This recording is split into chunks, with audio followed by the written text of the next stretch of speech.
భూలోకములో అనేక ప్రదేశములలో గిరి ప్రదక్షిణ విధానం ఉన్నప్పటికీ 2 ప్రదేశాలలోని గిరి ప్రదక్షిణాలు మాత్రమే అత్యంత ప్రాముఖ్యం పొందాయి.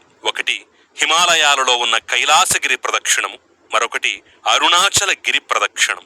పంచభూతాలను సృష్టించిన భగవంతుడే కాంచీపురంలో భూమిగా, తిరుఆనైక్కలో నీరుగా, అరుణాచలంలో అగ్నిగా, కాళహస్తిలో వాయువుగా, చిదంబరంలో ఆకాశంగా 5 పుణ్యస్థలాలలో పంచభూతలింగాలుగా ఆవిర్భవించారు.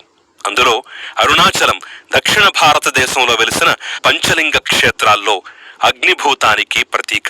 అరుణాచల పవిత్ర క్షేత్రపు అద్భుతమైన ఆధ్యాత్మిక ప్రత్యేకత ఏంటంటే, పగలైనా రేయైనా ఎండైనా వానైనా ఎల్లప్పుడూ ఎవరో ఒకరు గిరి ప్రదక్షిణం చేస్తూనే ఉంటారు. ఇది మాత్రమే కాకుండా ఆయా వారానికి సంబంధించిన గ్రహాధిపతులను, నక్షత్ర దేవతలు, యోగులు, గంధర్వులు, దేవతలు, మహర్షులు మరియు శివలోకము, విష్ణులోకం వంటి అనేక లోకవాసులు కూడా తిరువన్నామలైకి విచ్చేసి భూలోక నియతికి తగ్గట్లుగా మానవ రూపము ధరించో లేక ఈగ, చీమ, చిలుక, రంగురంగుల పక్షి, పాము, పశువు, కుక్క వంటి రూపము దాల్చి గిరి ప్రదక్షిణం చేస్తూ ఉంటారు. అయితే అరుణాచలంలో గిరి ప్రదక్షిణ ఏ రోజు చేస్తే ఎలాంటి ఫలితం లభిస్తుందో చాలా మందికి తెలియదు. వారంలోని 7 రోజులలో ఒక్కో రోజుకు ఒక్కో మహత్యం ఉంది.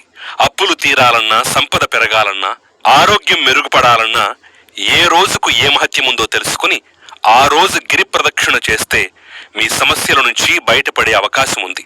ఆదివారం, ఎవరైతే ఆదివారం రోజు గిరి ప్రదక్షిణం చేస్తారో వారికి మోక్షం లభించి శివలోక ప్రాప్తి పొందుతారు. సోమవారం రోజు అరుణాచల గిరి ప్రదక్షిణ చేస్తే ఆరోగ్య సమస్యలు తొలగిపోయి ఔన్నత్యాన్ని పొంది మరణ భయాల నుంచి విముక్తి పొందుతారు.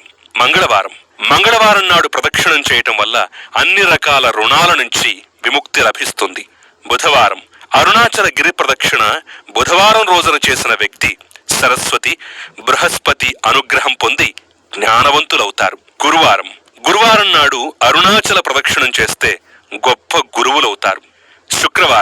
శుక్రవారం రోజున అరుణాచల గిరి ప్రదక్షిణం చేయటం వల్ల అపారమైన సంపదలు లభిస్తాయి మరియు చివరికి విష్ణులోకం లభిస్తుంది. శనివారం, ఎవరైతే శనివారం అరుణాద్రి ప్రదక్షిణం చేస్తారో వారికున్న గ్రహపీడల నుంచి విముక్తి పొంది ప్రపంచంలోని ప్రతి ఒక్కరిని జయిస్తారు. మర్మం శాస్త్రం